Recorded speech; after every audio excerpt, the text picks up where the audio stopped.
Okay, let's get started.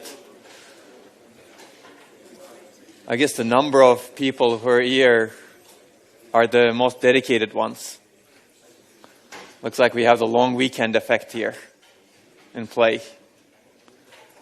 May 1st is a holiday, right? Yeah. Yesterday it was much more crowded here. I hope I didn't scare off people.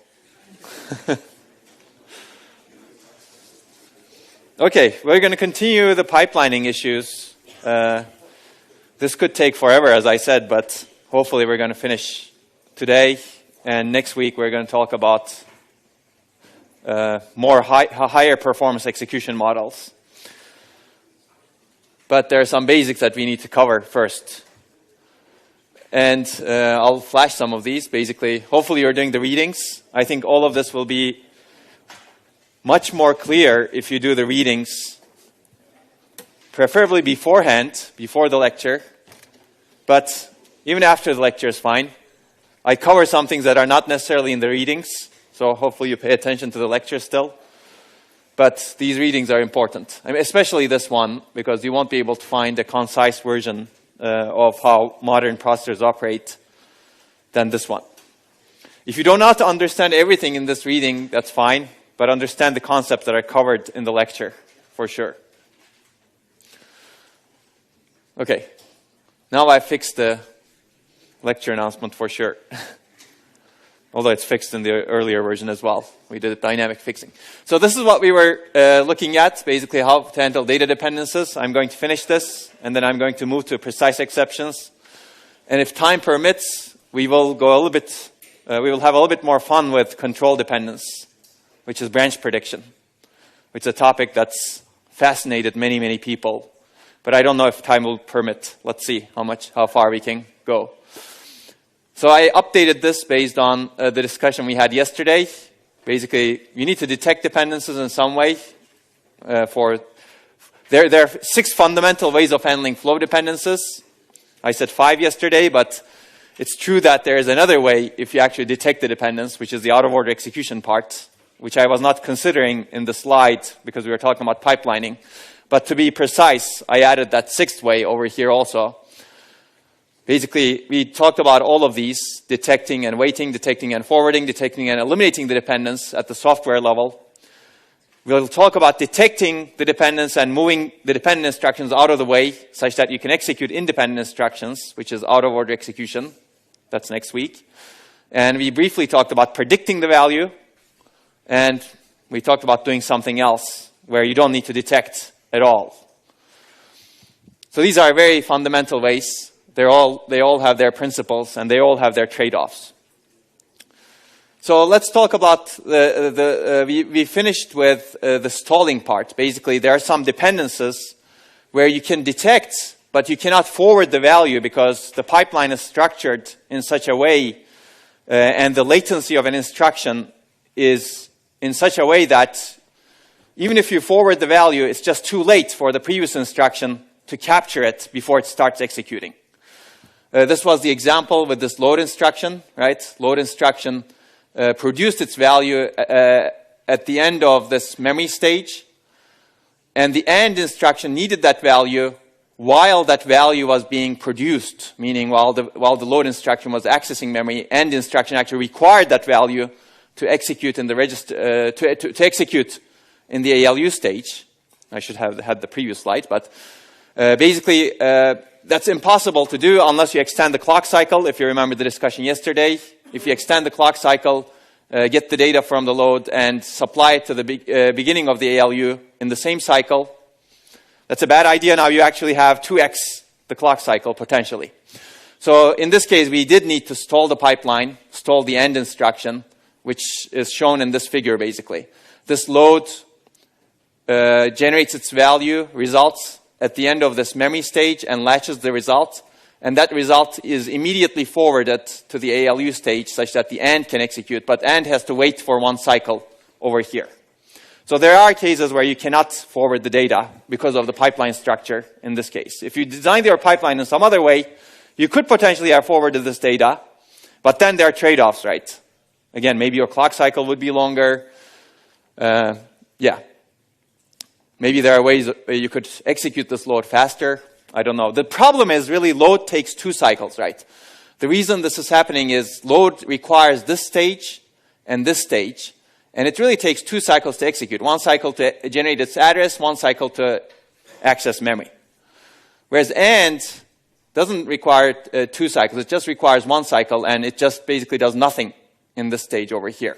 So it's really a pipeline structure issue and the instruction latency issue. Okay, how do you support stalls? We've discussed this before, but let's look at it again. I told you about a structured way of doing it also. Basically, you add enable inputs to the fetch and decode pipeline registers, and you can add a synchronous reset or clear input to the execute pipeline register. Basically, this is just an overview. This is one way of doing it. Basically, you reset the pipeline register such that the stalling stage doesn't move but injects a no-op into the next stage, such that basically, essentially, you're propagating a bubble through the pipeline. It's a hardware-inserted no-op. And you basically ensure that you don't latch anything into the previous pipeline registers. The fetch stage, program counter, they have to stay there because the pipeline is not moving, right? That is done using the enable inputs. This could be done using clearing, or it could be done using an invalid bit associated with each pipeline register, whether the contents are valid, or the contents should update the architectural state when they go down. This is a more principled way, as I said. It's always good to think about principles, going back to lecture 1 and 2. Why it's a principled way? Because you can look at the pipeline, examine it, and say, oh, this is invalid, this is invalid, this is valid, this is invalid. As opposed to checking all of the control signals and understanding or interpreting that this is a no-op. This is not supposed to take effect. Okay. So when a load stall occurs, you assert the stall decode and stall fetch signals to ensure that decode and fetch stage pipeline registers hold on to their values. They don't overwrite. They don't get overwritten. And you assert flush execute stage to clear the contents of the execute stage pipeline register, introducing a bubble. Basically, if you look at this, you can examine the slides as you're listening or reading also from Harris and Harris. Basically, these stall signals are asserted such that you don't latch you don't overwrite the latches, and you basically flush the execute stage. You basically insert a bubble over here instead of moving the AND over here. Okay, that's hopefully simple. It'll get much more complicated next week. Okay, is there anything else I would like to say over here? Not really. That's basically it. Basically, it's stalling logic. Let's look at control dependencies just a little bit. This is, I don't want to open up a huge area because there's a lot of stuff to consider talking about control dependencies. But this is, as I mentioned, it's a special case of data dependence. It really depends on the program counter. Let's look at the branch equal. The problem with a branch is the branch condition is not determined until the 4th stage of the pipeline. Right? If you remember machine, basically the pipeline determines the branch condition over here. Now you could make it earlier, as we will see in a little bit. But you do need that condition, you do need the target address much earlier, right? Because you need to figure out what's the next instruction to fetch. One obvious, very simple prediction mechanism, as we discussed yesterday, is predicting that branch will not be taken. Basically, branch will not jump to the target address. It will fall through to the next sequential instruction. This is called a fall through. A taken branch goes to the target address, a non-taken branch or not taken branch falls through to the next sequential instruction. So if you assume that the branch will not be taken, you keep the pipeline full with the sequential instructions in the sequential instruction stream. PC plus 4 in MIPS. In x86, you need to figure out the instruction size of the branch and add to it. So basically, you can fetch the instructions after the branch, before the branch is resolved. If you're correct, everything is good, because branch is not going to change the program counter to the target address. But if you're incorrect, basically this is always predicting that the next sequential instruction is fetched. It's also called always not taken prediction. If you're correct, that's good. But if you're incorrect, which means that the branch is taken, now you need to flush the instructions. When you determine the target address of the branch, what you do is basically flush all previous pipeline stages change the program counter to the new correct target address, and refetch instructions from the correct path. Now, clearly, this can involve a lot of wasted cycles, right? In this case, it could be 4 cycles, but if your pipeline is 20 deep, and if you determine the branch condition at the 19th stage, you lose 19 cycles. And a 20 deep pipeline existed, it still exists actually. Pentium 4 had a 20 deep pipeline, it had 25 pipeline stages. Later versions of Pentium 4, it's called Prescott, had almost 30 pipeline stages, actually. So branch misprediction penalty is the number of instructions that are flushed when the branch is taken. This is basically wasted work or wasted opportunity to improve performance. Right? Okay, so there are many ways of reducing it. Of course, one way of reducing it is by getting rid of the mispredictions, right? By having a better prediction. So we're not going to talk about that as much right now. If you have time later on today, we'll talk about it. If not, you can take the more advanced course. And this is really exciting stuff, if you will. Always not taken is a bad idea in general. Actually, I'll give you a lot of data averaged across many applications in the world suggests that if you do always not taken prediction, your prediction accuracy is about 30%. So 70% of the branches are actually taken. And maybe you can guess why. Let's see who's a brave one. Can anybody guess why? Yes? Yes, exactly. Loops, basically. Because a lot of programs are structured as loops, and a lot of programs iterate a lot over the loops. So if you actually have a loop branch, it's a good idea to say, oh, it's going to be taken, because I'm going to go back into the loop and do it over many elements of an array, for example. So actually, always taken prediction is much better than always not taken. But of course, now you can start being smarter, right? You can say, oh, why don't I distinguish between different branches? Maybe this branch is always taken, this branch is always not taken. So now, based on the program counter, I have separate predictions. Now it starts getting exciting and more complicated also. But what if it's not always taken or always not taken, but it's taken dependent on something else in the program? So a lot of processors today actually try to figure out whether a branch is taken or not, going to be taken or not taken, or guess, based on the past history of the branches that have been seen in the program. So they keep history of taken or not taken directions of different branches or the same branch. And based on that, they decide, oh, when I fetch this branch, it's going to be taken or not taken. Of course, it's a little bit more complicated because there are different types of branches also. So processors try to classify branches as loop branches, as other kind of branches, hard to predict branches, easy to predict branches. So if you look at the branch prediction logic in an existing microprocessor, take Intel Core architecture, it's actually a huge piece of structure. And it needs to be optimized really well because you need this prediction in one cycle, really. In a single cycle, you do need this prediction and feed it back to the program counter, right, to fetch. Okay, I just hopefully gave you a glimpse of the complexity of the problem. Okay, 30% we'll do with 30% for now. But we want really 99%. We actually want 100%, right? Okay, so basically, so you can reduce the effect of branches by doing better prediction, or you can reduce the effect of branches by reducing the branch misprediction penalty, right? So if you mispredicted, okay, maybe it's better to reduce the penalty that you have. Instead of having 20 cycles, you make it 10 cycles. Well, instead of having 4 cycles here, why don't we make it a little bit lower? So instead of determining the branch over here, let's add some logic early on in the pipeline over here to determine the branch over here. If you determine the branch over here, if you have a misprediction, only this part will be wasted, right? So ideally, you would like to determine where the branch goes right in this stage. When you fetch the branch, while you're fetching the branch, you need to say the next target address should be the target or next sequential instruction. So really, when you're fetching the branch, you need to do this prediction. That's why this is very tight. But we're not going to go through that right now. We're going to say, instead of determining the branch over here, let's resolve it over here.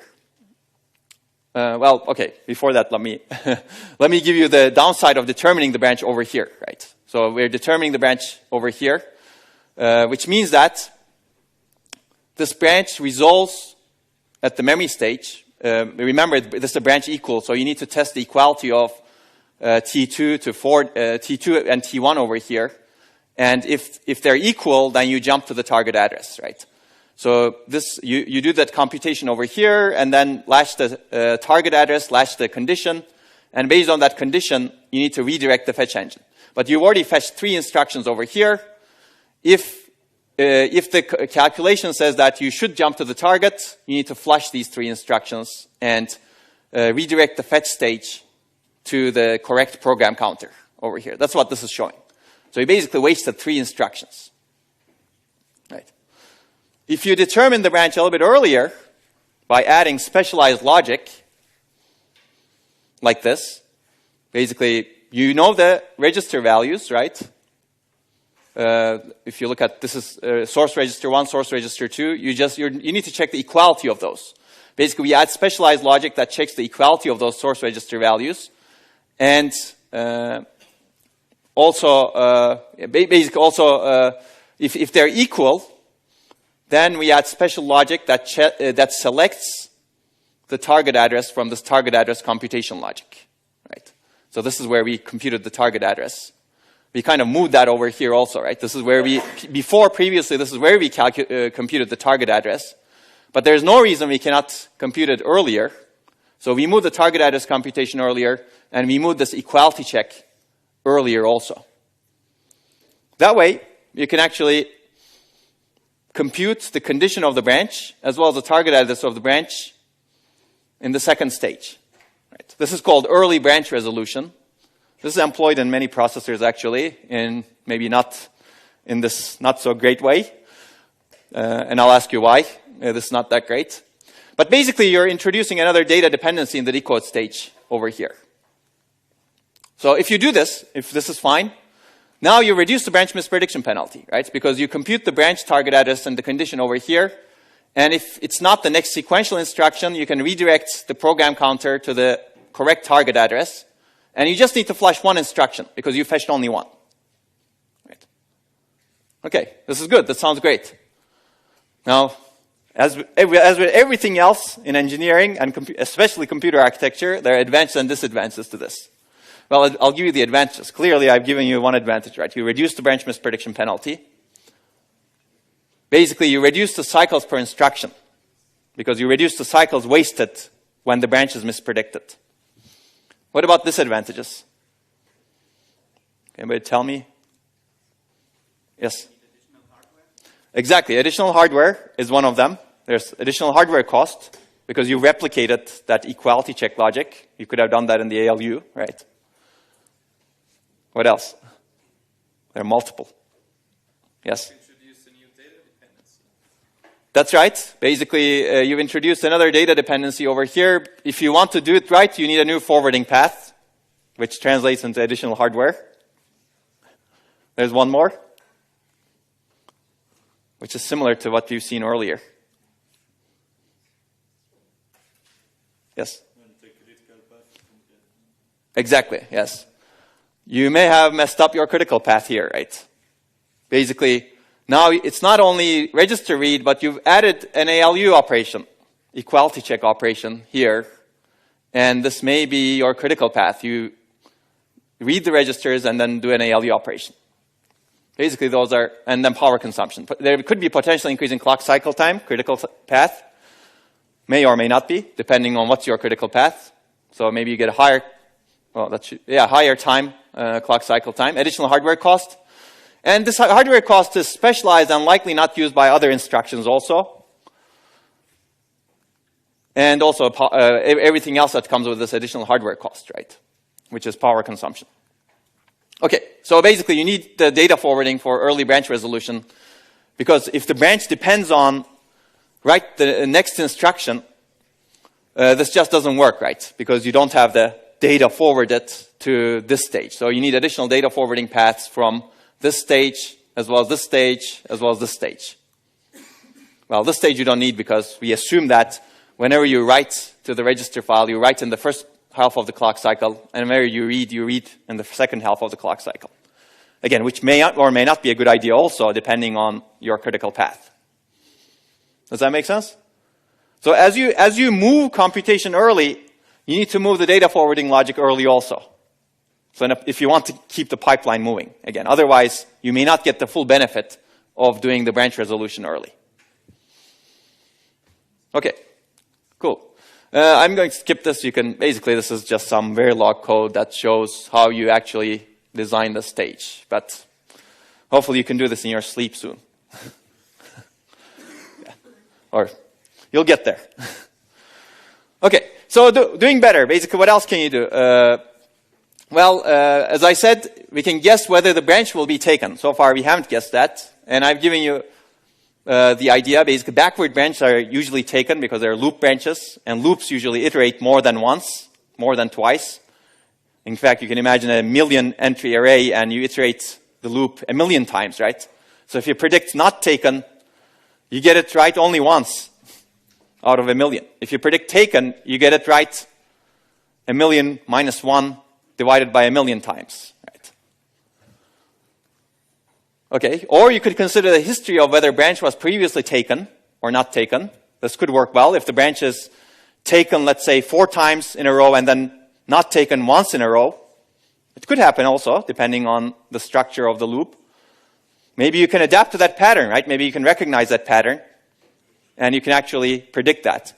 People have proposed learning methods, machine learning methods, to actually predict branches. They use something called perceptron. I don't want to go into a perceptron right now, but perceptron is a very basic mechanism to learn from the previous history. So if you actually train the weights of your previous history, you can basically predict better into the future. Okay. So a good prediction reduces the fraction of branches requiring a flush. So that's good. So let's do some performance analysis. I'm going to go through this really fast because you can look at the slides and do this on your own. It's number crunching mostly, but I'll give you the less number crunching parts that are interesting. So this is one way of doing performance analysis. You can take some benchmarks. Spec integer 2000 is a really old one. I should update this to 2006 maybe. Actually, I will do that right now. So people come up with benchmark suites for general purpose processors. There's an organization called SPEC, which is basically Standard Performance Evaluation Corporation. And they come up with benchmark suites, and the last benchmark suite that they came up with for microprocessor performance was in 2006, which is actually interesting, right? 2006 is how many years ago? Almost 12 years now, right? In fact, they started doing this in 2004, so it's really a 14-year-old benchmark suite. Some programs are still used, clearly, but benchmarks evolve, workloads evolve, so this is not necessarily representative. But let's assume that out of all the programs that somebody decided to deem important to evaluate your microprocessor performance with, this is the instruction mix that you have. 25% loads, 11% branches, which is usually, you're lucky if you have only 11% branches. x86, for example, usually has a lot of branches. It's 1 out of 4 instructions is a branch, usually. Of course, this depends on your ISA as well, right? And R-type instructions. These are the operate type instructions, 52%. Somebody came up with these numbers, let's say. So let's suppose that 40% of the loads are used by the next instruction. Basically, the next there's a data dependency between the load and the next instruction, which means that you need a stall. 1 cycle stall after that. So you didn't have a very intelligent compiler, maybe. And 25% of the branches are mispredicted. And all jumps flush the next instruction. So we're assuming early branch resolution here. The question is, what is the average CPI? So you can, with this information, you can do this calculation on your own if you wish. If we had time here, I would have asked you to do it. But let's go through it very quickly. Basically, the cycles per instruction of a load is 1 when there is no stall after it. But it's 2 when there's a stall. Basically, a load essentially takes 2 cycles. You have 1 penalty cycle after that, if there is an instruction that comes right after it. So the CPI of a load is 60% of the time there's no instruction after it, so you have a 1 cycle load finishing. But 40% of the time you basically essentially are extended the load time to 2 cycles. So its CPI is 1.4. For a branch, 75% of the time you finish it in 1 cycle, 1 cycle because we're pipelined, right? We're not finishing the entire branch in 1 cycle, but we're pipelined. We're really not affecting any other flow in the pipeline. In an ideal pipeline, you finish 1 instruction per cycle. So if you think about this calculation, in an ideal pipeline, a load takes really 1 cycle, but there's an unideality when it's followed by an instruction that's dependent on it. There's a no-op or there's a bubble that you need to insert. That's why it takes 2 cycles in that case. Branch in an ideal pipeline takes only 1 cycle.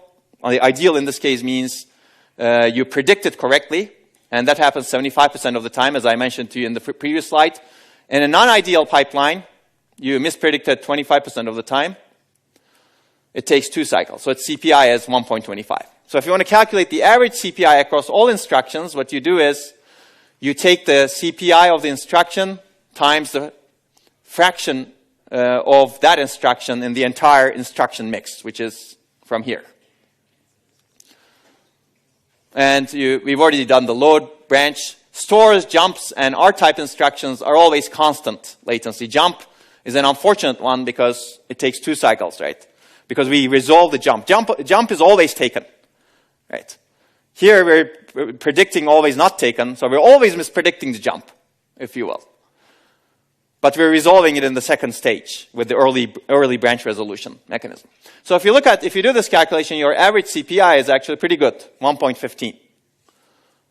That sounds good, right? Okay, so of course, when you're doing performance calculation, CPI is only one portion. Clock cycle time is another. Number of instructions is another. We're assuming number of instructions is constant here. You cannot assume that if you change the program with a compiler, right? Okay, 1.15 over here. So let's look at the pipeline performance. Again, I'm not going to go through this, but we've done this similarly early on for single cycle and multi-cycle machines. I'm going to point something interesting here. Basically, you need to calculate the critical path of all stages, and you need to find the maximum of it. Of course, the operation speed depends on the slowest operation or slowest stage.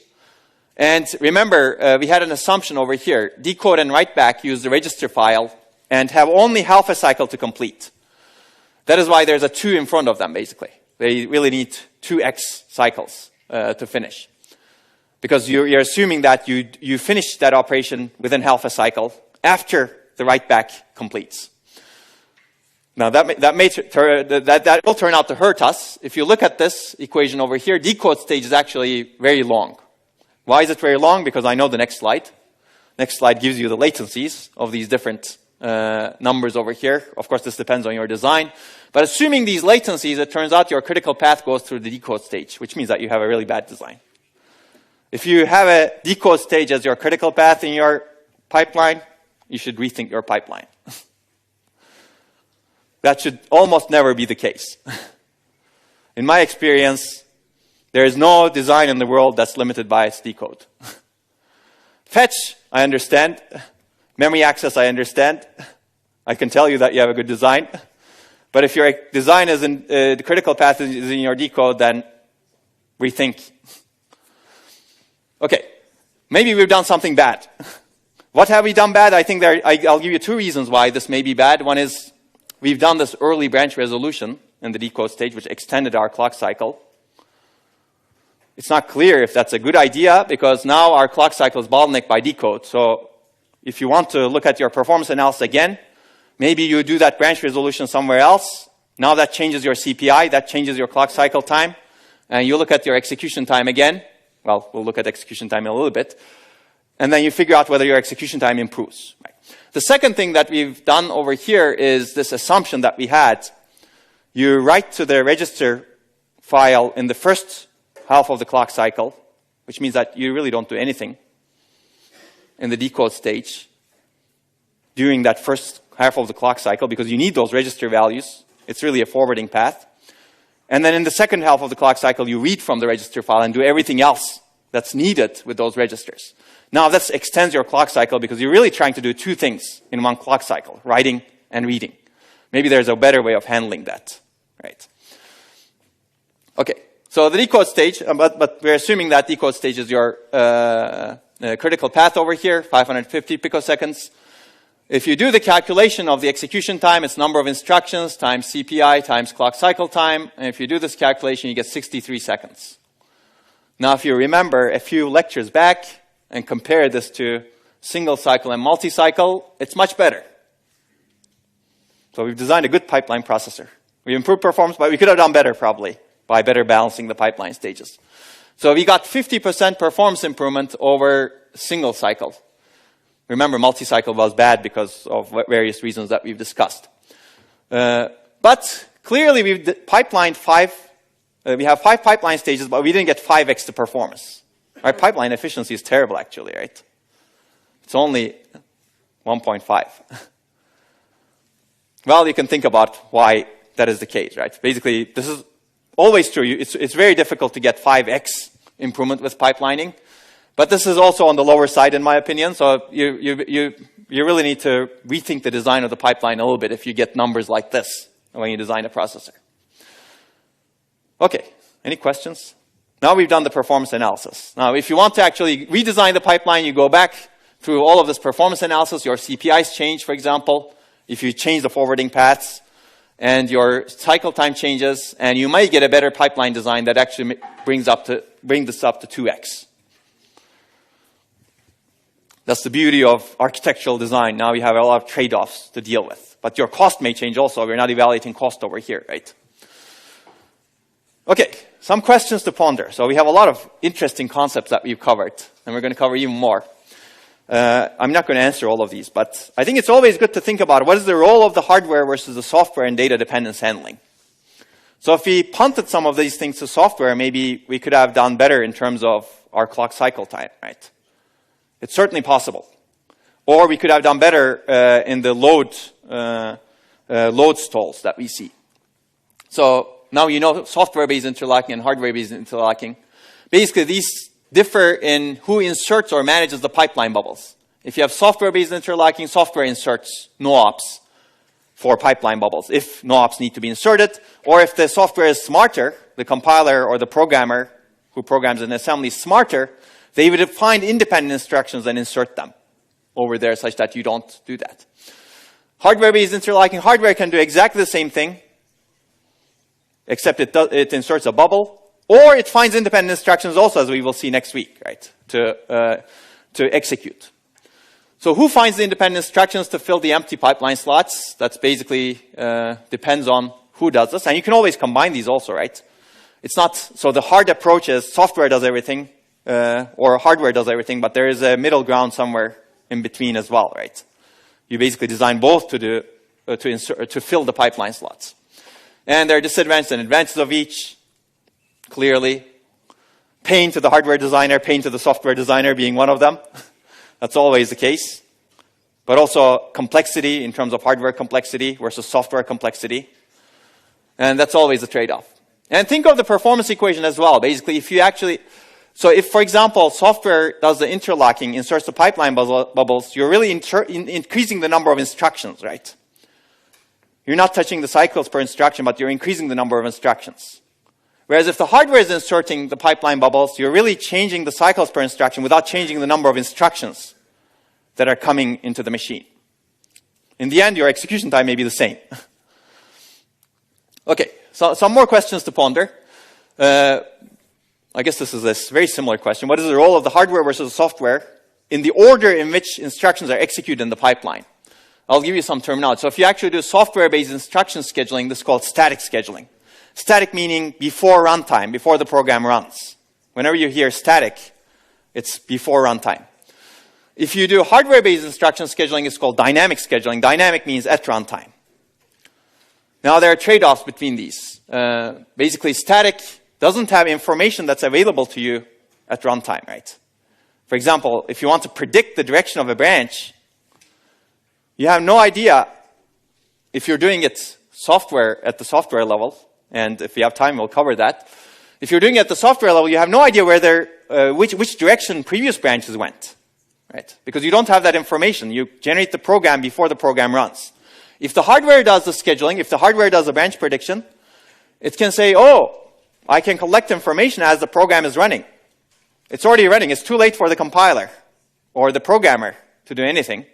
But the hardware has a lot of information.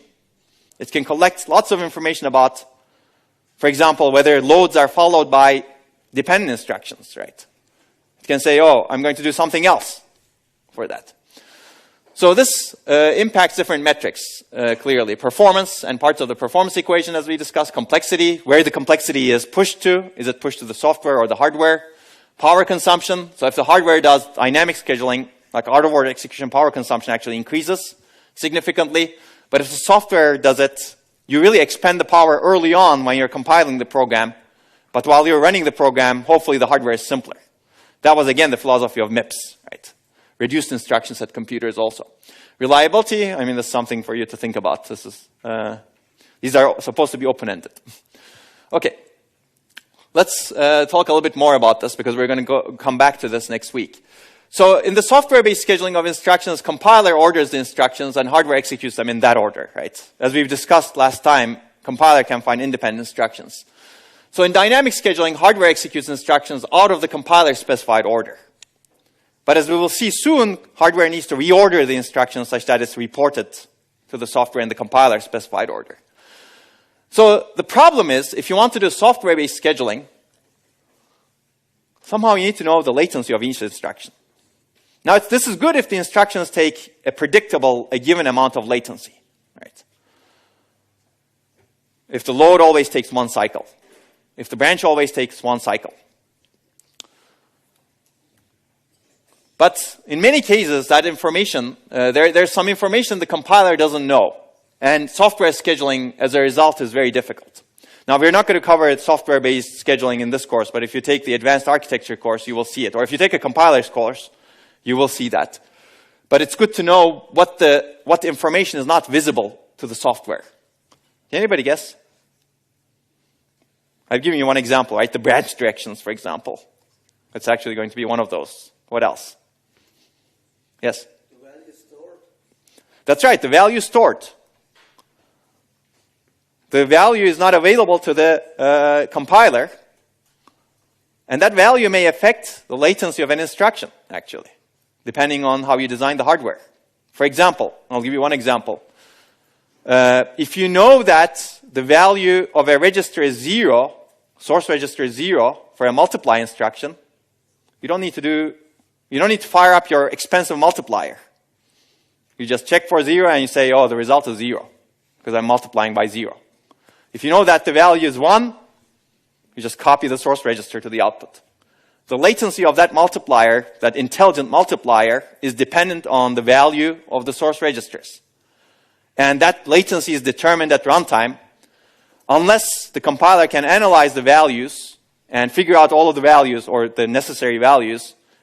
It doesn't have this information because this value is usually supplied at runtime depending on, for example, the input to the program or input or a file or somebody typing something, right? Basically anything that's determined at runtime. And there's usually 3 pieces of information, which is variable length operation latency, which is dependent on value. This is one example. Another example is if you have a cache in your processor, which we will hopefully talk about later on in the course, but basically your memory access may not always be a single cycle, right? In fact, it's not common that you have a single cycle memory access because you may have a cache miss. You may actually bring the data into the cache, and then you may not find it. The load may not actually find it over there. As a result, you need to go to the main memory, which takes hundreds of cycles. Now you have a variable latency operation, right? Sometimes the value is closer to the processor. Sometimes the value is far away from the processor, right? Again, the compiler doesn't know this, right? Memory address is also something that the compiler doesn't know because it's dependent on the values, right? And memory address could be useful in scheduling instructions. So, for example, if you want to order an instruction above another instruction, and if you have a load instruction and a store instruction, you need to figure out that basically the compiler needs to decide whether it can order the store instruction and have it execute first.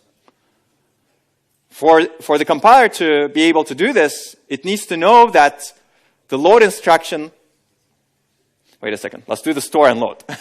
You have a store instruction and you have a load instruction. If you want to order this load instruction early, you need to know that this load instruction is independent of the store instruction. Right? It doesn't need the value. Now the problem is that memory address is calculated at runtime based on a register. And that register value is not available to the compiler. As a result, it's very difficult for the compiler to decide that it will guarantee correct operation if it does this ordering or reordering of operations. So because the value or anything or the thing that you're looking for is determined or dependent on a runtime characteristic. Now, if you take a compiler's course, you will see that modern compilers are extremely sophisticated. So they jump through a lot of hoops to actually guess whether or not that load can be ordered before the store. How do they guess? Well, they actually do analysis of dependencies, analysis of not the values necessarily, but whether or not the addresses will overlap, first of all. If they can guarantee that the store address will not overlap with the load address, they can order the load instruction and guarantee correctness. But of course, there are other things that they need to ensure, like the precise exception semantics that we will talk about in a little bit. Okay, so the software-based scheduling is actually very difficult, and there have been a lot of methods that are developed to overcome this somehow. So how can the compiler alleviate this? I'll give you another fundamental principle, estimate the unknown. So how does the compiler figure this out? For example, the branch direction is not known to the compiler, but the compiler wants to make a guess. There's something called profiling. It profiles the program. Profiling means somebody supplies a compiler with an input set, and the compiler runs the program. You could do that as a programmer also, actually. But the compiler runs the program and figures out, oh, this branch is always taken. I never see this branch not taken. Right. So I'm going to optimize the code as if this branch is always taken. And if I'm wrong, I'm going to insert a check into the program just to check if I'm wrong. And if I'm wrong, I'll jump out somewhere else. And there have been many optimizations that are proposed that way that are dependent on this profiling information. And the compiler reorders the code and also inserts hooks into the code saying, oh, if this reordering is wrong, do the correct ordering this way. Now, if you optimize your code well, this actually buys you a lot of performance because you really optimize your common path, if you will. Okay.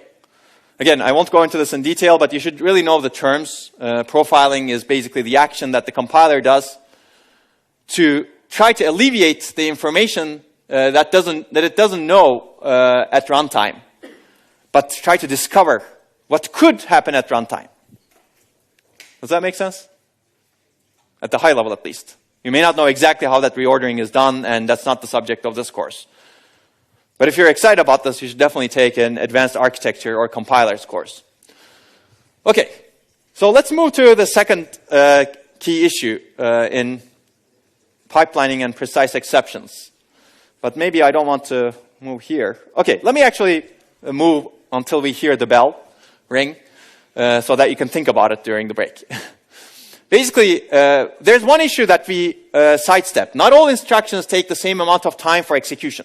There may be some instructions that take 10 cycles. There may be some instructions that take 1 cycle. If you require the pipeline to take 10 cycles, that's a bad idea.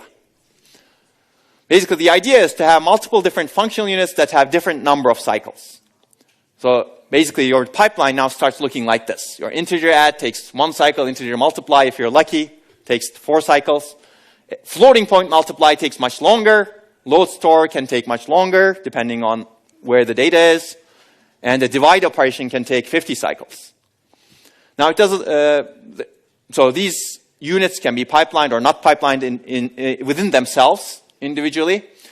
So if you have a pipeline structure like this, you can let independent instructions start execution on a different functional unit before a previous long latency instruction finishes execution. So you may have a long latency floating point multiply that's going through your pipeline, and an independent integer multiply that started over here, and an independent add that started over here. Now you have concurrency in your pipeline, right?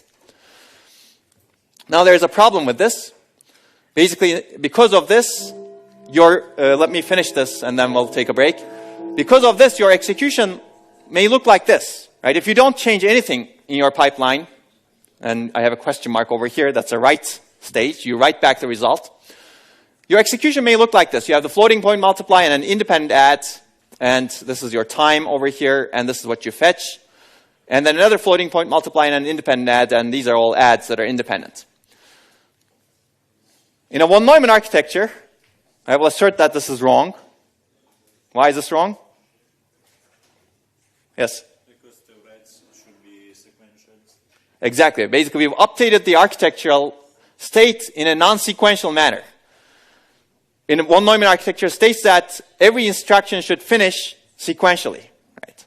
Whereas here, the add instruction wrote the register file before the multiply, whereas the multiply came earlier in the program order. Basically, we did not preserve the sequential semantics of the ISA, and that's a problem. That's one example of a problem is what if this floating point multiply incurs an exception?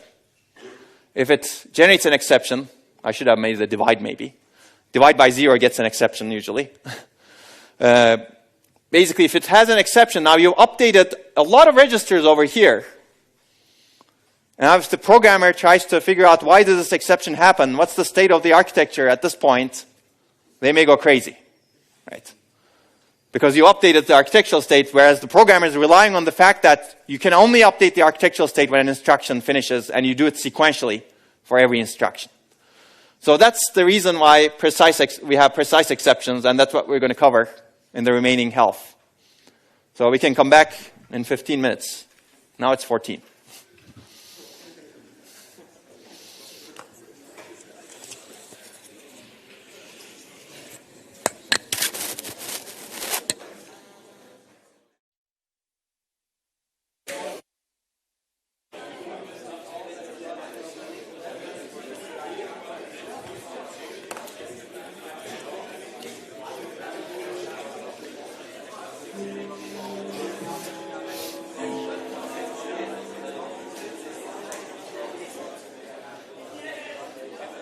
Okay, let's get started. So now we have a problem at hand, right? We have this multi-cycle execute machine, but it's finishing instructions before they are supposed to be finished. It's not supposed to finish. You're not supposed to update the register file, architectural state, before the previous instruction is complete. Right? So how do you solve this problem? Well, before we decide to solve the problem, first of all, let's discuss why this is important. To understand why this is important, we need to discuss the concept of exceptions and interrupts. Again, these are very fundamental concepts. Unfortunately, some people, including some important ISAs in the world, don't distinguish between these two things. I like distinguishing because I think it's a better principle to distinguish two different things and not named the same way. So some people call these interrupts, some people call these exceptions, whereas there are two different kinds of things, and I'll call them exceptions versus interrupts. And the differences between them are cause. So one of the most important differences is cause. Who's causing the event? So these are basically, I will say, exceptional events in general. The cause of an exception is internal to the running program. Basically, an exception happens because an instruction got a value that you cannot operate on. So, for example, you cannot divide by 0. Dividing by 0 it's basically not defined, right? So that's an exceptional condition. And that's caused by the program itself. The instruction itself caused that problem, right? It's not coming from the outside, external world. An interrupt, on the other hand, its cause is external to the running thread. A program is running. Externally, some user decides to hit the keyboard. Or, I don't know, move the mouse. But the processor is busy doing something else. Right? So the processor needs to be interrupted. By the way, these are interrupts are a very von Neumann concept. Exceptions are not, if you think about them.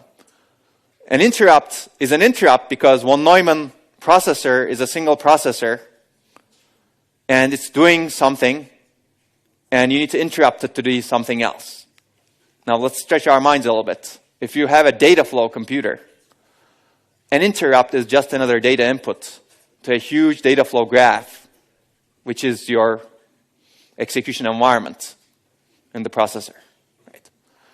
Whereas exception, because it's internal to the running program, an instruction, for example, it exists in all paradigms of computing. You can always get a divide by zero in a data flow computer or a von Neumann computer. Does that make sense? So the cause really determines whether something is an exception or interrupt. Now, cause also enables you the flexibility to when to handle these things, or inflexibility. If you get an exception, well, you'd better handle it when you detect it. If you're dividing something by zero, if you don't handle it at that moment, and you know that it's really a true divide by zero, it's not based on it's not done because you're in a speculative path because you predicted a branch incorrectly, then you'd better handle it at that moment because something else may depend on it later on.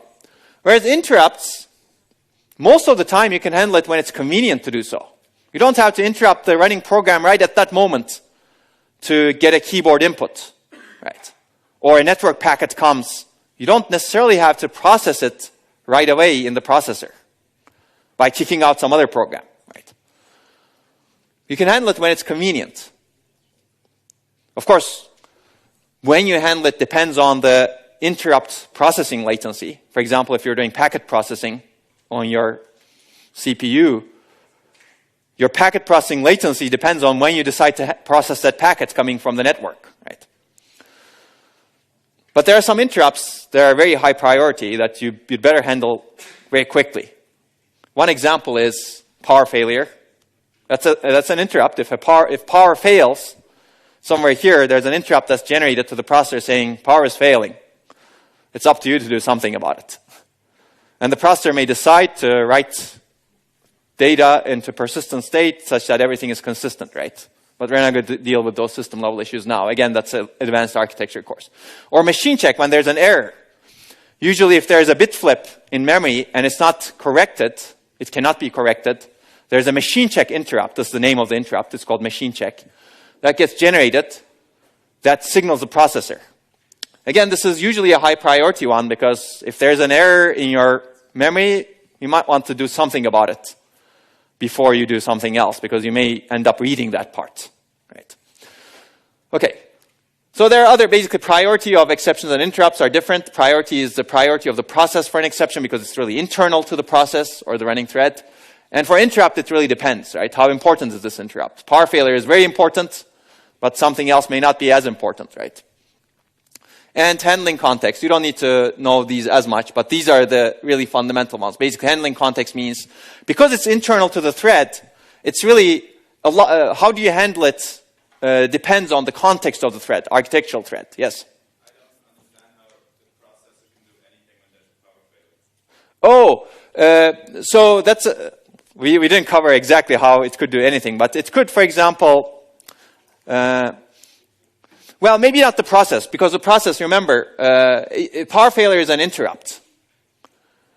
Maybe the process doesn't do anything, but you want to kick out the process. Basically, when to handle means when do you actually start doing something about it, right? When the power failure comes, you want to handle it instead of, not when convenient, but maybe immediately, right? Does that make sense? Yeah.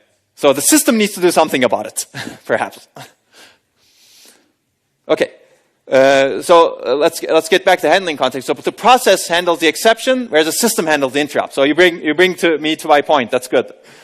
The handling context is the system for the interrupt, whereas for the process, it's really the exception. Whereas for the exception, it's really the process.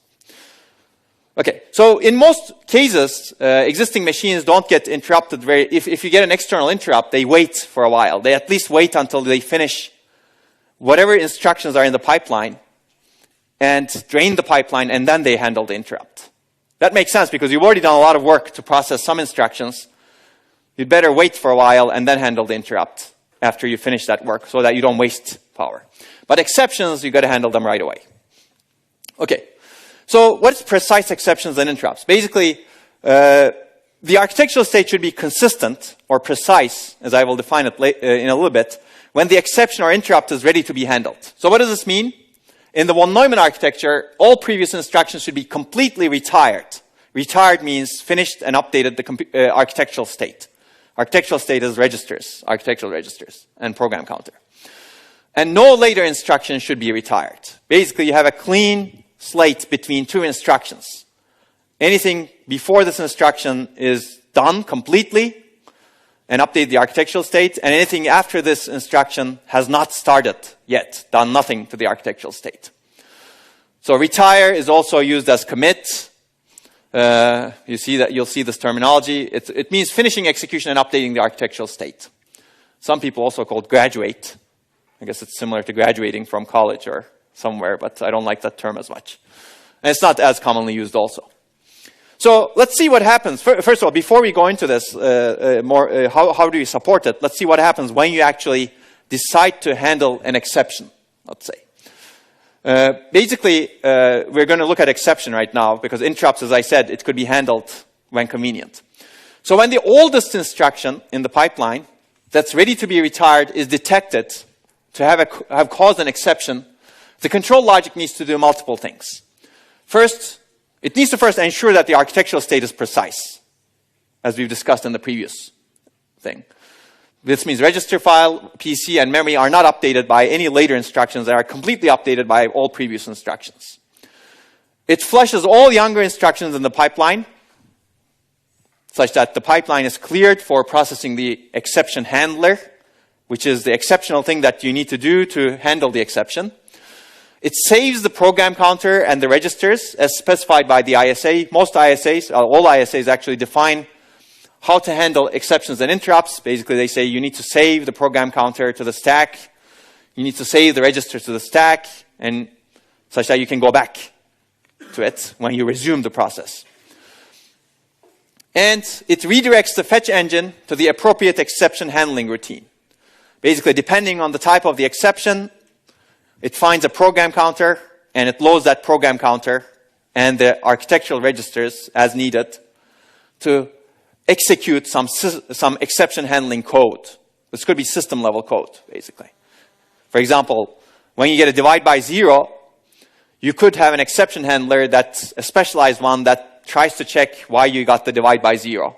And then it can, at the end, maybe it fixes that divide by zero somehow. Don't ask me how. Maybe there's some program logic. Programmer can write some of these exception handlers also. But at the end, it finishes, and it either aborts the process that's executing, or it goes back to the process after handling the exception. Later, we will see virtual memory, which enables a programmer to see large amounts of memory, and you get exceptions in the virtual memory. Access protection exception is another one. You have a load instruction that's trying to access something that the process does not have privilege for. It needs to be handled somehow, right? Again, that handling is very specific to the system that you're designing. It's also very specific to the program if the program can do something about it. Okay, so these are the things that need to be done when you get an exception. So at the end of the exception or interrupt, the operating system can decide to reschedule this thread that was running, and basically what it does is it basically reloads the PC, program counter, and the registers, and the process resumes from where it left off, basically. It's as if nothing had happened. Although something has happened, somebody handled the exception, somebody handled the interrupt, and the process now can come back and resume. It can resume only because we have this precise exceptions, right? Make sense? Because we were at that boundary of that program counter, and the registers were updated with everything before that program counter in the sequential execution stream, and they were not updated with anything after that program counter, any instruction. Okay, so why do we want precise exceptions? So this is sometimes a debate, but first of all, because the semantics of the ISA require it.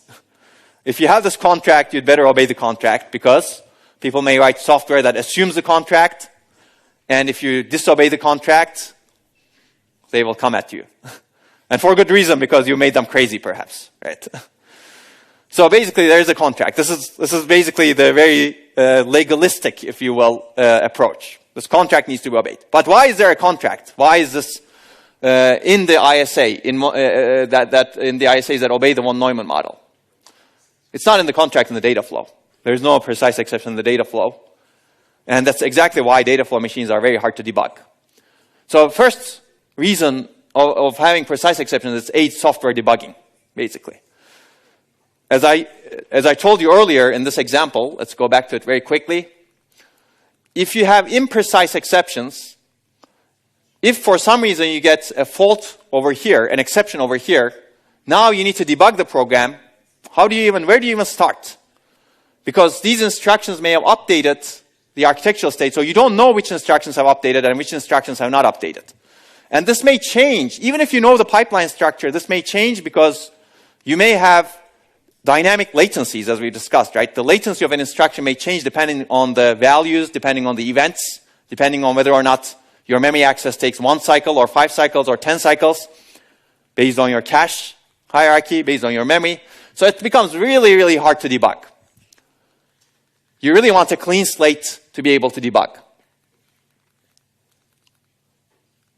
Make sense? And this is really perhaps the most important part of it. Now, there have been machines that were designed. This is not really absolutely necessary, really. You could actually take the state of all of the pipeline registers and expose them to the programmer.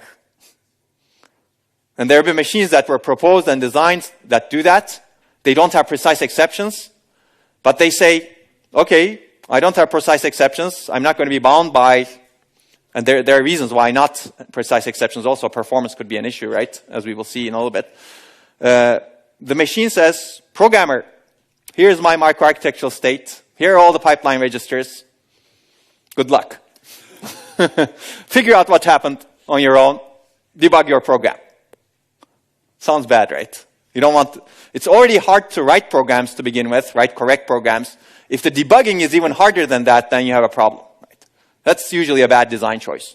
In fact, IBM 36091, which was a brilliant machine that was designed in 1965, that's the first machine, that's the second machine in the world that had out-of-order execution, second known machine that had out-of-order execution in the world. Tomasulo's algorithm, Robert Tomasulo invented the algorithm. It did execute instructions out of order, but it didn't have precise exceptions. As a result, it really didn't take off. Basically, programmers went crazy and they couldn't program it. Even though it was very high performance, nobody really used it except for some really smart programmers who figured it out somehow. The reason out-of-order execution became very prevalent in all computer architectures was because somebody later in the late 1980s, mid-1980s, said, okay, we want to have out-of-order execution, but we want to support precise exceptions. We want to execute out of order to get high performance, but we want to report the results in a precise manner to the architectural state, to the software. And once you combine out-of-order execution with precise exceptions, all machines became that way, and everybody now can program them. Even though the concept of out-of-order execution itself was developed in 1960s. So that's critical, because if you think about the hardware design world, there are very few hardware designers in the world. It's a lot, but it's still very few compared to the software designers in the world, right? There are many, many software designers, and most of them you may not know what they're doing. They may not even know how to debug their programs, even if they have precise exceptions, right? But if you have precise exceptions, if you make it easier to debug, then you make life easier, so you enable your systems to to be used by others. So this is a critical one. There are other benefits. It enables easy recovery from exceptions. If you have an exceptional condition, having precise exceptions helps because it's easy recovery. You just need to guarantee this invariant that we just discussed, right? It enables easily restartable processes. Basically, you can restart the process easily. You just basically load the program counter and the registers. That's it. Again, this is not necessary. You can, again, dump the microarchitectural state and reload the microarchitectural state entirely, right? And there have been machines that have done that also, but that's usually a bad idea. It's not a very good design. And finally, it enables things like traps into the software, which we're not going to get into. Basically, if you have, for example, if you have an instruction that's not implemented in your hardware for some reason, but it's in your ISA. And there are cases that may happen because you say, oh, I'm not going to support this in hardware anymore because no one is using it. So I'm going to implement in software. So the way you implement is it's basically a trap into the software. Whenever you see an instruction, it becomes a trap, and it gets emulated in software. A lot of virtual machines work this way, actually. So if you want something like that, you're really switching to some other place in the code. You really want precision. You don't want some other instructions that are coming later to have updated the architectural state that you're going to mess with in that instruction in software. So you can do really interesting things if you have this precise exceptions, because you start with a very clean state. Okay, so how do you ensure precise exceptions? Hopefully you're convinced that you want this.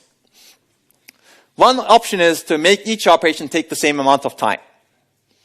Even though an integer add requires only 1 cycle, you make it take 8 cycles. Not 8 cycles. You make it take the worst case instruction latency. If a load takes 500 cycles in the worst case, everybody takes 500 cycles and goes through this pipeline. Sounds bad, right? Well, clearly that's bad. Memory operations take a long time. Each functional unit takes worst case number of cycles. That's a bad idea, and that's why no one does it. So people have proposed solutions to this. Actually, the paper you're reading, not this one, this is the original paper that proposed 3 of these things over here. The paper you're reading talks about some of these, so I would definitely recommend you to read it. We're not going to cover these 2, and these 3, you're not going to be responsible for this. But I'm going to cover the first one, which is employed. Modern microprocessors actually employ all of them in a complicated manner. If you want to know exactly how they employ them, you've got to take my later architecture course. But we're going to cover one of them, but even that one will be interesting, hopefully.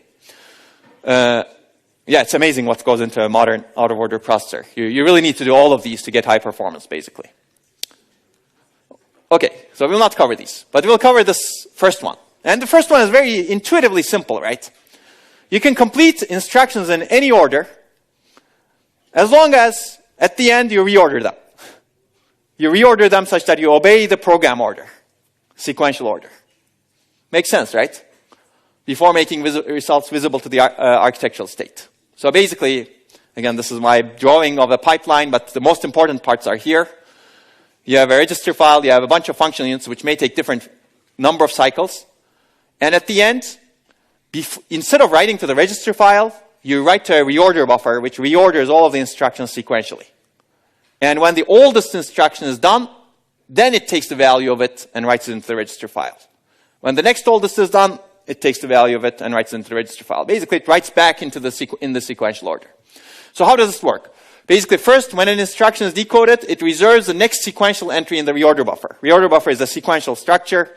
You have a head pointer and a tail pointer, and you keep instructions in sequential order over there. You reserve. So in instruction order, in program order, you reserve entries. When the instruction completes, it writes its result and all of the other necessary stuff that is needed to be able to write back the result into the register file, into the reorder buffer entry, or ROB entry. When the instruction that's oldest in the ROB, when an instruction is oldest in the ROB and it has completed without exceptions, its result is moved to the register file or to memory if it's writing to memory, right? Because memory is part of the architectural state. You've got to ensure that memory is not updated unless you know that this is the oldest instruction. So conceptually, it's very simple, right? Now, even though conceptually it's simple, this has added some more complications into our pipeline now. Let's see what those complications are, right? So this is the tax of the von Neumann architecture, one of the taxes, if you will. So what's in a reorder buffer entry? Let's look at that first. This is not comprehensive, but basically, you need everything that's required to correct the reorder instructions back into the program order. A valid bit is a good idea, whether this entry is occupied, right? You need everything that's needed to update the architectural state with the instruction's results if the instruction can retire without any issues, which is all of the stuff, destination register ID, register value, if it's a store, store stuff, and depending on your instruction, store address and store data, because that's what you need to store into the memory. And you need everything to handle an exception and interrupt precisely if an exception or interrupt needs to be handled before retiring the instruction. For that, you need a program counter. So you need to propagate the program counter into the reorder buffer. And an exception signal, of course, and what kind of exception it is. And you do need valid bits for register and data and some control bits, which I'm not going to go into. Basically, you need valid bits to keep track of the readiness of the results and find out if the instruction has completed execution, right? Because you allocate an entry in the decode stage, you complete an instruction later at the end of the execute stage. So when you allocate an entry, the result is not valid yet. When you complete it, you make it valid. And there's a finite state machine, some logic that checks if the oldest instruction has finished. If it's finished, then it takes action and writes the results of the oldest instruction to registers or memory. Okay, so if you have a reorder buffer, this is what your pipeline operation looks like. You write the result first into the reorder buffer when you complete the instruction. So here, you fetch, decode, execute. In this case, it was an add that took one cycle. You write the result into the reorder buffer. You don't write into the register file. And you write the result into the register file at commit time, when you're ready to commit the instruction. So if you look at over here, we've preserved the beautiful sequential writes into the architectural state. You don't write this result until the previous oldest instruction retired, and then you don't write this result until the oldest previous instruction retired, ... Now it's beautiful. We're back to von Neumann. The problem is, you have the value that you have produced over here, and the instruction is now out of the pipeline. And the value is in the register, is not in the register file because you're not allowed to write to the register file, but the value is in the reorder buffer. Now, what if you have a dependent instruction that needs that value? We're adding more complication to the pipeline, right? Well, you can get that value from the reorder buffer, right? Sounds good. Because reorder buffer has the value already. You've just written it over there. How? Well, the problem is, it's not that easy, as you will see. And this will introduce some other concepts, so it's important to go through. Basically, a register value can be in the register file, as we know, reorder buffer, and the bypass paths. So it could come from many places now. Bypass paths we've seen, register file we've seen, but we haven't seen before reorder buffer. Now, it could be here also. Now, the problem is reorder buffer, register file is nice because register file entry 0 corresponds to register 0, entry 1 corresponds to register 1, entry 2 corresponds to register 2, ... If you have 32 registers, you can say, I want entry 2, and you go through a decoder, and then entry 2, you get immediately, right? Reorder buffer is not that way, right? Reorder buffer is not based on register 0, register 1, register 2, register 3, ... It's really organized based on the program order. It's really sequential order of instructions that are in your machine at that moment. So how do you extract the register that you need? Well, one instruction comes and it wants register 2. If the register 2 is written by another instruction that has just finished, but that's in the reorder buffer, but that should not update the register file yet, you've got to figure out where that register 2 is in that reorder buffer. But you cannot just say, I want register 2, and the reorder buffer looks at entry 2 and, okay, here's your entry. Because entry 2 is not register 2 here, right? This is really, in the reorder buffer entries, you have a register ID somewhere, but where? So let's take a look at it. Basically, you need to build a complicated piece of memory over here.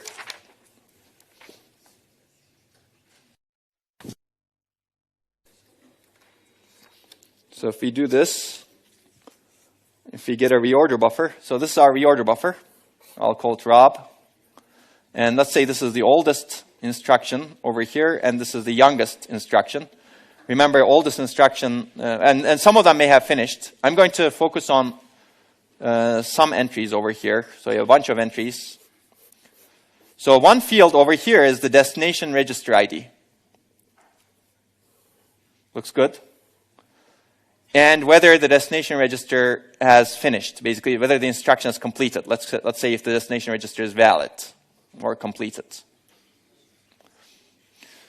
Now, there may be many instructions that are writing to register 2 over here. Let's assume there is only one for now, but let's say this is writing to register 2, and it's already written. Now, how do you find that out? And the instruction you're decoding in the decode stage, one of the source register, A, is register 2. Basically, you need to take the register ID and compare it to all of the entries over here. Right? This is called a content addressable memory.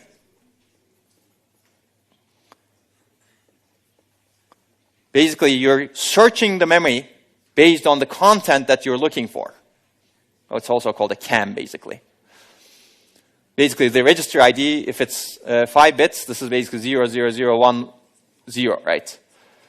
Every entry over here, every valid entry, so it's a little bit more complicated than I really make it to be. Every valid entry that has register 2 needs to be compared. So you basically have a bunch of comparators for every entry. ...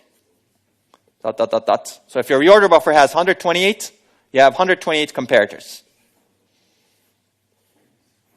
Okay, and then some of them will match. If you have only one match, you're lucky. You get that one.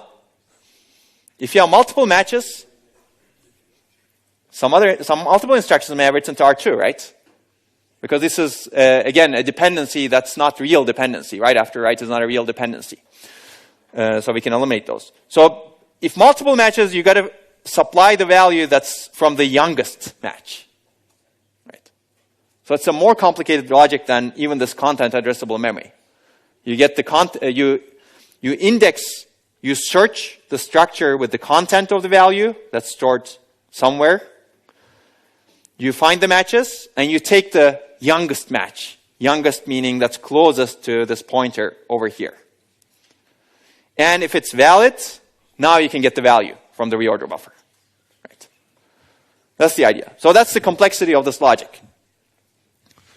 And it's content addressable because you do need to search with that content, because the structure is not designed to read the register. The structure is really designed for reordering.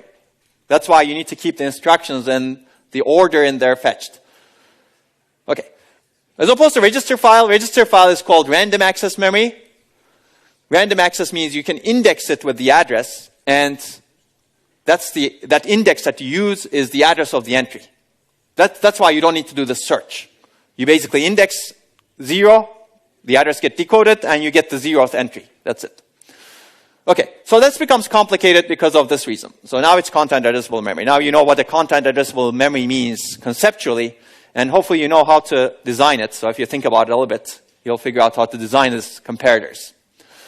But this is usually a very expensive piece of memory, and they're used in modern processors, but they're used very selectively.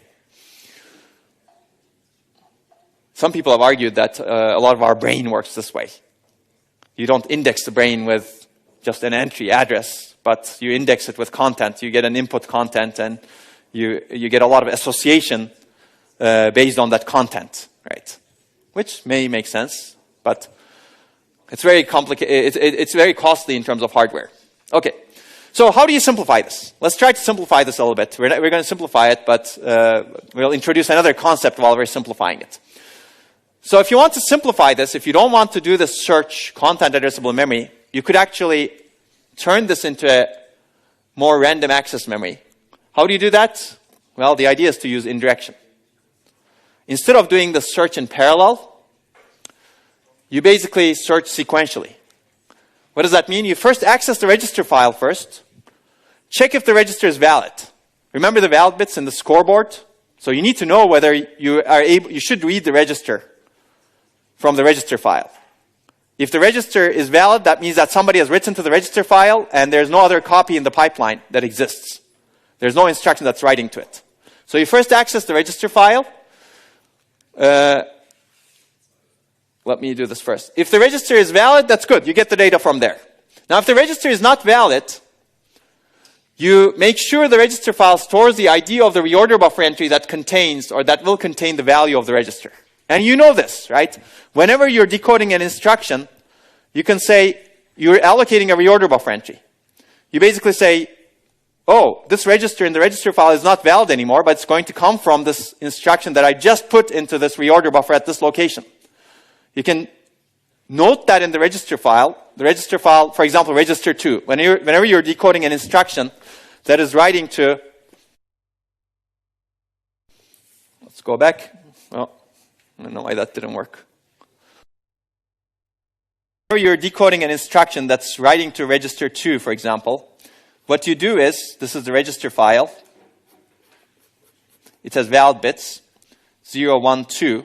You make the valid bit for register to 0, and you put this instruction, this multiply instruction that's writing to register 2, into the youngest entry because you're decoding it. Let's say the index of the youngest entry is 106.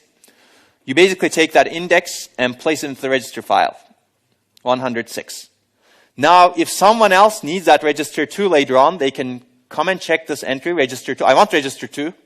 Well, it's not valid in the register file, but this value in here now is a pointer that tells me where I can get it from in the reorder buffer. Oh, actually, the value is going to be in the 106th entry in the reorder buffer.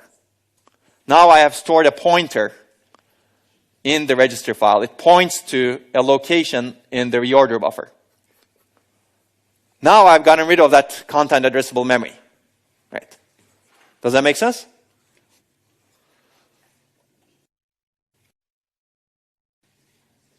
Okay, so let's go back. Basically, by doing this, what we've done is really we mapped the register to a reorder buffer entry. We really renamed the register, if you will. The register is not register 2 anymore. It doesn't exist in the register file. Is renamed to reorder buffer entry 106.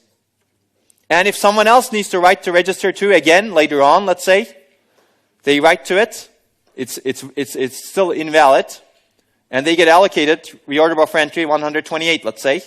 They basically say every other instruction that's coming later should take the value of register 2 from reorder buffer entry 128. So you could keep doing this over and over. Basically, what we've done is remapping of a register file entry to a reorder buffer entry. This is also called renaming. We basically renamed the register from register 2, reorder buffer entry 128. Now remember, the architectural registers are names, right? We'll get back to this. Eliminating, really increasing the space that we provide to the registers beyond what the ISA has. Okay. So, assuming that this is the case, if the register is not valid, now you know where to access the reorder buffer. You just go to entry 106, and entry 106, if it has the result, and if the instruction is completed, you get that result from there. That's it. No need to do a complex content addressable search. Again, this is a very fundamental principle. If you're doing a content addressable search, you can usually eliminate it with some sort of indirection. Very fundamental principle in computer science. Not only hardware, but in software also. If content addressable search is expensive, find a way of eliminating it via indirection. Of course, indirection now increases your latency also, because you first need to access the register file. Only after that you can access the reorder buffer. Right. Okay. Well, I'll give you one example. You don't need to understand exactly what it is, but Pentium 3, which is really the Pentium Pro microarchitecture, which is Intel's first out-of-order execution engine, which is really the core microarchitecture of all of Intel's high-performance out-of-order execution engines, does exactly this, basically. They have this reorder buffer. They have this, what they call the retirement register file, which is essentially the architectural register file. And they have this indirection. It's called a RAT. It's not a mouse kind of RAT. It's register alias table, that they say. Maps the architectural registers. If you want this architectural register, oh, it's already in the architectural register file. Go and get, well, not this one. Okay. If you want EBX, it's already in the architectural register file. Go and get the value from there. If you want EAX, it's in the reorder buffer. Some instruction is going to produce it, or it's already produced it. You can either get it from there, or you can wait for the instruction that's going to produce it. Right.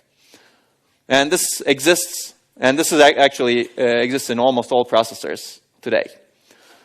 Okay, so this is important for next week's discussion. Basically, let's go back a little bit. What we've done essentially is a very important concept, actually. We've just renamed an architectural register to a physical location. Not to an architectural register file entry, but to somewhere else in the machine. Right. Register 2 now is reorder buffer entry 106. We could do this because basically now we can eliminate output and anti-dependencies completely. Why? Because the same register refers to values that have nothing to do with each other, right? They exist due to the lack of register IDs or names in the ISA. So we rename the register ID to the reorder buffer entry that will hold the register's value. So register ID is renamed to ROB entry ID. You can think of this as architectural register ID is renamed to a physical register ID. In fact, Intel uses physical registers as the name.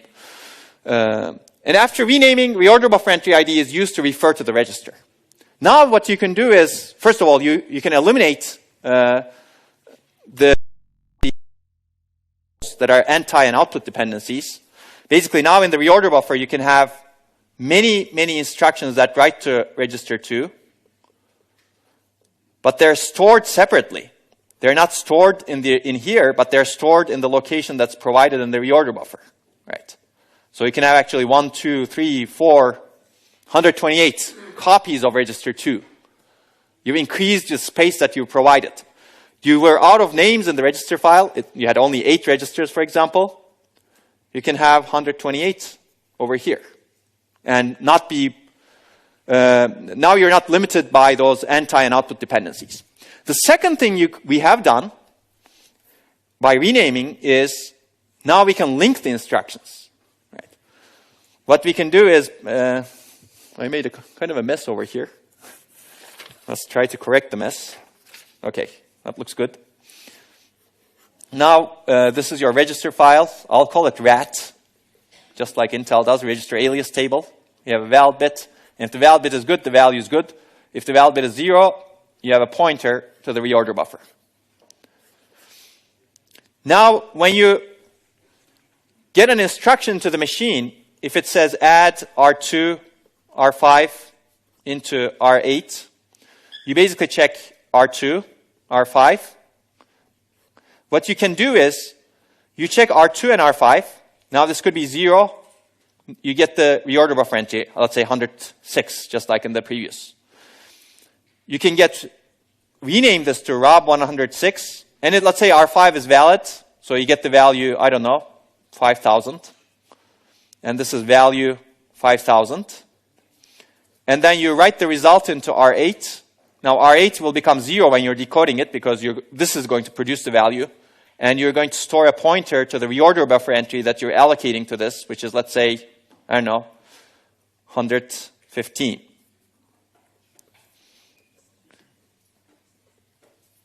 Now your add is renamed to get the source value from ROB106. It has the other source value, 500. That's good. It can take it. And it's going to write the result value to ROB105. Now you can design a machine that does this. Whenever the instruction in this ROB106 finishes execution, it can send its result to everybody else that's waiting for ROB106 with another content addressable memory. People have optimized this to be less content addressable. Now you've linked the instruction. The destination, which is this instruction, is linked to the source because you renamed the register, and the name is used to communicate the data value. When this instruction finishes, assuming that ROB106 doesn't have the value when this instruction moves into the pipeline, when this instruction finishes, it broadcasts its name, destination register, its name of the name of its destination register. This is called a broadcast. Sends to everyone who is waiting for 106. It also broadcasts its value produced. Sends it, and this little add who is waiting for 106 captures the value. Oh, sorry. The value should go here, of course, right? Because that's the other register. So this add captures the value, and it basically now can operate. So that's the soul of out-of-order execution, basically. You link the instructions, and the source instruction sends the value to the destination instruction because you formed this linkage correctly. Does that make sense? Okay. And this all happens because of this renaming. We'll see this more in the next lecture. So we've not only eliminated anti and output dependencies, as a result, we have the illusion that there are a large number of registers. We're not limited by the ISA anymore. But we've also linked the instructions together. So let's do a renaming example if we have time. Maybe I'll leave this to you. But basically, this is as I described. If you look at this code, you can rename all of this code. Start with the reorder buffer entry 0. And allocate the registers. So this instruction, for example, renames R3 to reorder buffer entry 0. This instruction renames R10 to reorder buffer entry 1. This instruction renames R3 to reorder buffer entry 2. R11 to reorder buffer entry 3. R3 to reorder buffer entry 4. And R12 to reorder buffer entry 5. And you can similarly rename the source registers to reorder buffer entries. For example, load will now become load from reorder buffer entry 0, and whatever value was in R1, assuming that it was valid, let's assume that it was valid, and put the result into reorder buffer entry 1. Multiply becomes, well, both are valid, that's good, so now you know that it's independent, right? Whatever is in the reorder buffer, you're dependent on the reorder buffer, but for this multiply, if you look at R1 and R2, the results are in the register file, they're not in the reorder buffer because there's no instruction that's changed the pointer in the register file and make that invalid. Now you know this multiply is independent, you can just execute it. Right? And this multiply, unfortunately, is not independent, it's dependent on this multiply. Basically, because you're doing the decoding and renaming sequentially, you know that this R3 will come from reorder buffer entry 0, 1, 2. And this R4 you have the value for. And this R1, R11 again will be written to reorder buffer entry 3. R5 and R6 over here, again, this is independent because when you go to the register file, their valid bits are set. You can execute it right away and write the result back to reorder buffer entry 4. Again, this is also independent, as you can see, because nobody is writing to R7 and R8, and you can execute it right away. So let me finish this, and then we'll continue next week. Basically, what we've designed is an in-order pipeline with a reorder buffer. We have in-order dispatch or execution, but out-of-order completion of the instructions and in-order retirements. At the decode, we access the reorder buffer in the register file, allocate an entry in the reorder buffer, and check if the instruction can execute. If it can, you dispatch the instruction. Instruction can complete out of order. When they complete, they write the result into the reorder buffer. And at the commit time, you check for exceptions for the oldest instruction. If there are no exceptions, and if the instruction is completed, or for the oldest instruction, you write the result into the architectural register file or memory. Otherwise, if there is an exception, you flush the pipeline and restart from the exception handler. We'll start with the trade-offs later on, but that's essentially an in-order machine with a reorder buffer. And remember the reorder buffer for next week. Okay, have a good long weekend.